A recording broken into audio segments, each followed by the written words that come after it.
Assalamualaikum warahmatullahi wabarakatuh. Selamat pagi anak-anak. Hari ini kita akan belajar tema 1 dengan subtema keempat. Kalau subtema pertama kita sudah mempelajari ciri-ciri makhluk hidupnya. Yang subtema kedua pertumbuhan dan perkembangan manusia. Subtema 3 pertumbuhan dan perkembangan hewan. Nah, sekarang kita belajar subtema keempat, yaitu pertumbuhan dan perkembangan tumbuhan. Nah, jadi kemarin sudah Bu Guru jelaskan makhluk hidup itu ada 3, yaitu manusia, hewan, dan tumbuhan. Nah, sekarang kita belajar tentang pertumbuhan dan perkembangan tumbuhan. Bagaimana ya cara pertumbuhan tumbuhan itu? Ya, jenis perkembangan tumbuhan. Perkembangbiakan tumbuhan dapat dibedakan menjadi 2, yaitu secara generatif dilakukan melalui proses penyerbukan dan secara vegetatif. Vegetatif ada 2, yaitu vegetatif alami dan vegetatif buatan. Vegetatif alami melalui biji, tunas, umbi, spora. Nah, umbi itu ada umbi batang, umbi lapis, umbi akar. Nah, yang kedua ada vegetatif buatan dengan cara stek, cangkok, dan okulasi. Ya, nah dengan tunas. Tunas itu ada tunas batang, ada tunas akar, dan ada tunas daun. Tunas batang ada contohnya, ada bambu, pisa, aglaonema, dan tunas akar ada cemara, sukun, kesemek. Tunas daun ada cocor bebek yang disebut juga tunas adventif. Jadi contoh tumbuhan yang berkembang biak dengan tunas yaitu ada pisang, ada cocor bebek, ada kesemek, ada sukun ya. Next. Nah, sekarang tumbuhan yang berkembang biak dengan biji. Biasanya tumbuhan yang berkembang biak dengan biji ini tumbuhan yang memiliki buah yang berbiji. Contohnya apa saja? Nah, kalian udah tahu ada pohon mangga, rambutan, jambu yang tadi sudah Bu Guru nyanyikan. Nah, nanti biji dari buah tersebut ditanam di dalam tanah. Nah, akhirnya dia tumbuhlah akar dan tunasnya. Tumbuh akar, lalu tumbuh akar dan tunas, jadilah pohon kecil. Dari pohon kecil ini sudah menjadi pohon mangga ya. Ini contohnya biji buah mangga.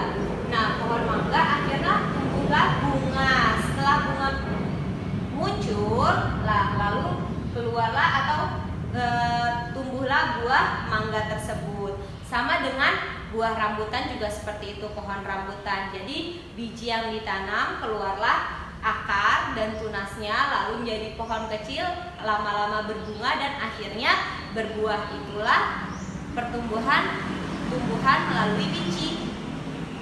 Nah, selain itu ada pertumbuhan melalui umbi. Umbi itu ada 3, umbi akar, umbi batang, dan umbi lapis.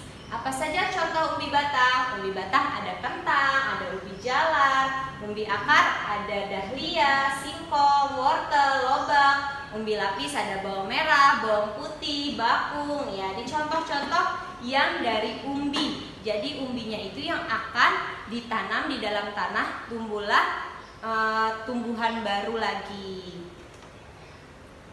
Nah, selain ada umbi, ada juga spora. Spora ini terdapat pada tumbuhan paku. Contohnya ada lumut, ada jamur, tumbuhan paku. Nah, spora ini ketika dia tertiup angin, nanti spora ini akan jatuh di tempat yang lembab. Nah, dari tempat yang lembab itu akhirnya tumbuhlah tanaman baru lagi.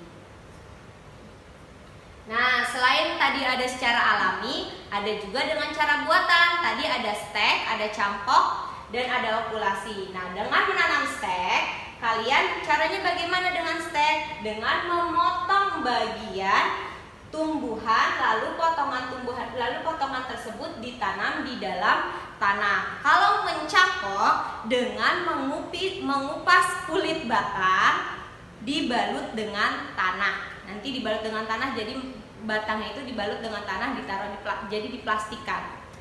Next. Nah, selain itu ada puspa nasional. Apa saja puspa nasional? Puspa nasional ini adalah bunga yang dianggap sebagai mewakili suatu bangsa atau negara. Jadi dia bisa mewakili suatu bangsa atau negara, karakter suatu bangsa atau negara. Nah, dilihat di bukunya ada di halaman 106. Di situ ada tentang puspa nasional. Nah, puspa nasional itu ada 3, puspa pesona, puspa bangsa, dan puspa langka.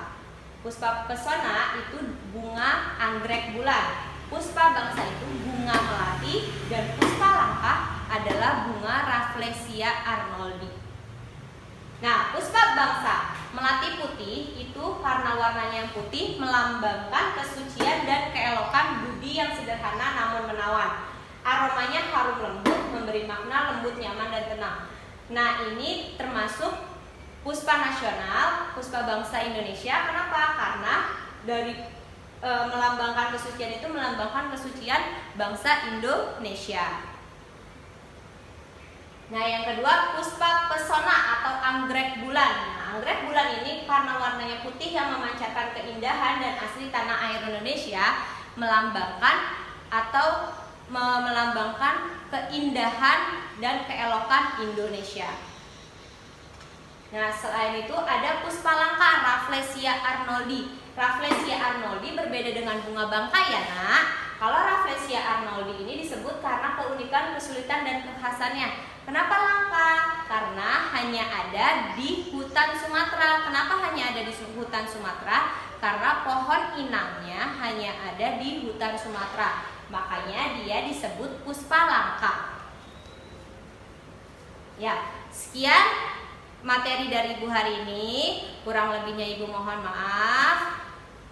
Assalamualaikum warahmatullahi wabarakatuh.